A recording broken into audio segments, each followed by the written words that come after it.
I'm Isaac with Medieval Collectibles, and no pumpkins were harmed in the making of this video. What? Here at Medieval Collectibles, we have a wide array of weapons to choose from. Today, we've chosen some of our best to put them up to the ultimate test. Will it smash? Or cut? Or slash? Pumpkin edition. First up, the M48 Double Hammer Cane. Forged from stainless steel by United Cutlery, it's not only a tactical take on a medieval warhammer, it's also a neat walking cane. Hammer clear in 3, 2. It went straight through. Look at that. We've effectively hollowed out the pumpkin. I caught the stem like flying away. That was cool. What do you say we go for it again? Yeah, try it out. Here we go.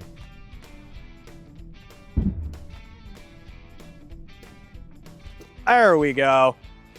Get a little more explosions. Oh yeah, I can do that. Oh! That's why I said I was worried. All right, from the side now.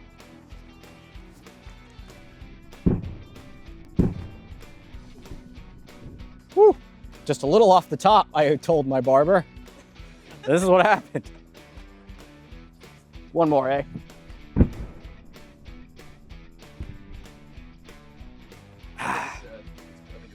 No, it's not dead enough. We need to make sure he can't come back. It is spooky season after all.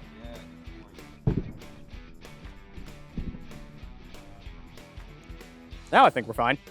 What's your review? Smaller head, but a lot of power localized in, as you can see from the pumpkin guts, this small area. Not quite as explosive, but still really fun to swing and really fun to handle. And coming up next from Windlass Steelcrafts is Caledfwlch, also known as Excalibur. All right, come check this out. These flowery quillons right here are attached to a central chape, but the chape is intricately decorated with symbols that are associated with Arthur and the Pendragon family. And you see these 3 crowns? The 3 crowns are also associated with King Arthur's reign in Camelot. Well, we're about to be doing a lot more slashing and a lot less smashing with this one, but let's hope that we can pull it off. I wonder if we can give this pumpkin death by 1,000 cuts here.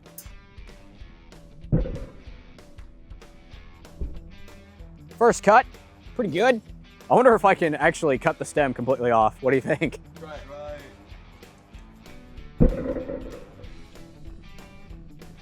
Oh, nice. That was actually sick. Measure twice, cut once, folks. That was perfect. Yo, does anybody want a pumpkin slice?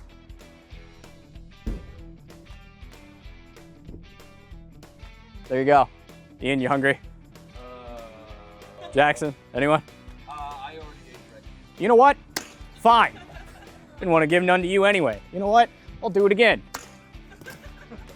You can make a gourd out of We could make a gourd out of it. However, nice. woo, a little stabby. That failed. It's okay. We have another chance. It's okay. We have another chance. There we go.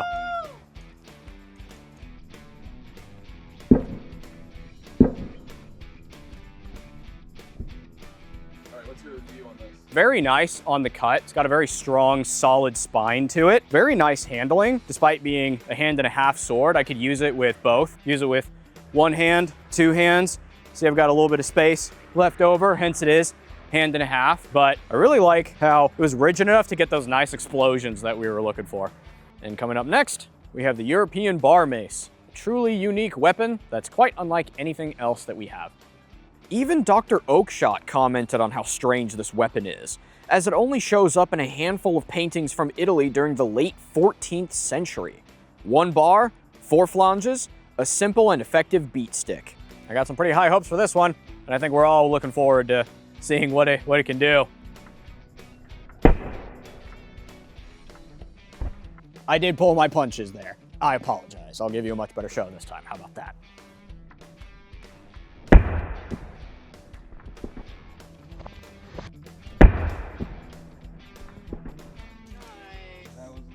There we go. That's legitness. That's more.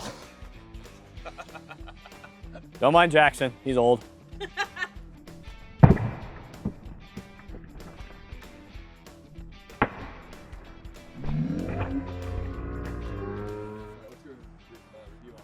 Oh, it's fun. It's a lot of fun. Like I was saying before, it is very unique, very, very well balanced. And man, I wasn't even swinging all that hard. And you could see the kind of destruction this thing is capable of. Lovely. Ah, Anduril, Flame of the West, the greatest sword in the history of swords. Now, passionately recreated by Dark Sword Armory. Now, Lord of the Rings fans are gonna love this little detail. See the 7 stars on the white tree of Gondor right here? These are the 7 stars that represent the 7 ships of Elendil and his sons, Isildur and Anarion specifically, who sailed across the Belagare, which is the Sea of Middle-earth, to establish the successor kingdoms of Numenor after the Akalabeth, which is the fall of Numenor. And the tree represents the white tree of Nimloth, whose seedling Elendil took with him across the sea to Middle-earth, to be planted again in Minas Tirith. And you can see there's more elven filigree and more styles. And as you can see here, the runes along the blade are movie accurate too. Very lovely blade. Now let's get to what you all came here for. Let's see Anduril smash some Mordorian pumpkins in 3, 2.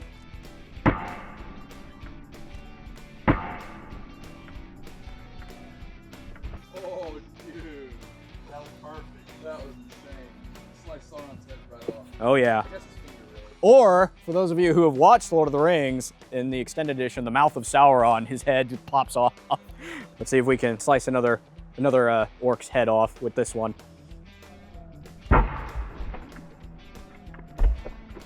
Well, Cut the bottom off. cut his legs off. Whoa. Look, we're gathering up some orc blood. Orc blood.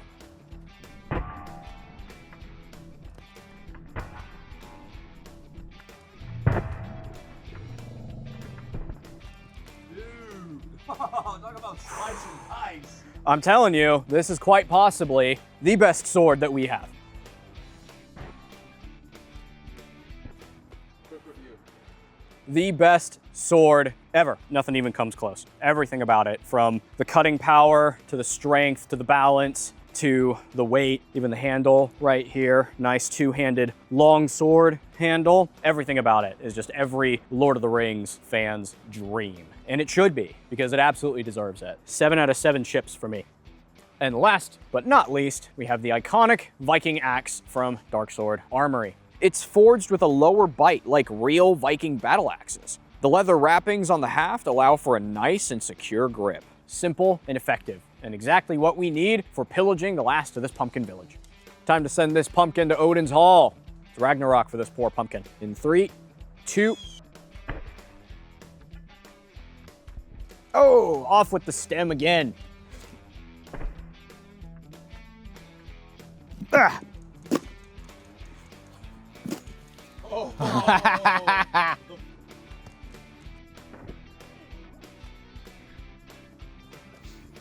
It spun around. Can't sit still for me, my guy. Oh, nice. All right, let's see if I can do it again.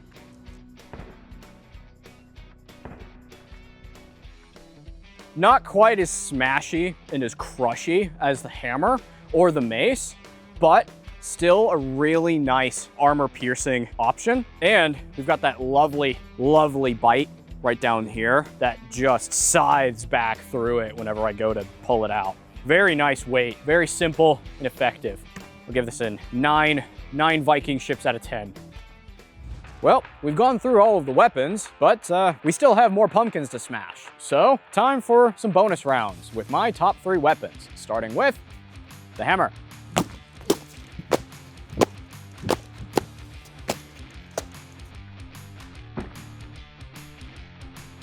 Bring in the next pumpkin.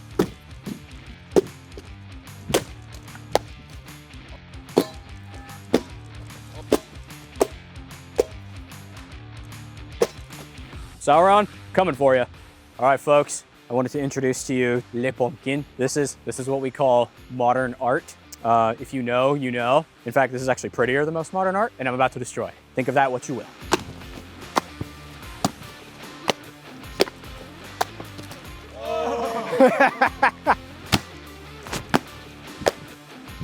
Oh, that went all over here. Slaughtering pumpkins takes a lot out of me. Let's get some lunch, shall we? As I said before, no pumpkins were harmed in the making of this video because they don't have feelings, but hey, I do, and those feelings will be very hurt if you don't like and subscribe. Besides, don't you want to see more smashing content like this? Happy carving, or smashing, and happy adventuring from all of us at Medieval Collectibles.